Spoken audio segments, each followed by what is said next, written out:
Ayan guys. Dahil magbabakasyon si Ate Fimi, ayan ang kanyang box. Meron pang isa.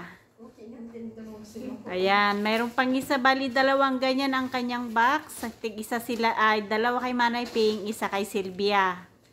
Ayan guys. Very excited na sila. Ayan, excited yung dalawang box ni Manay Ping na uwi ng Pinas. Ayan guys, sabi niya, pag uwi niya ng Bagolin, kung ano yung unang sasalubong sa kanya at mamamansin, mamimigay siya ng kape, sabon, at coffee mate. Kaya mga kababayan dyan sa Bagolin, tandaan nyo itong sinabi ko. Pagdating ni Manay Ping, apang kayo nga sigod. Adda nga sigod tiyaw at ng kape. Ken, coffee mate. Dahil tane. Take note.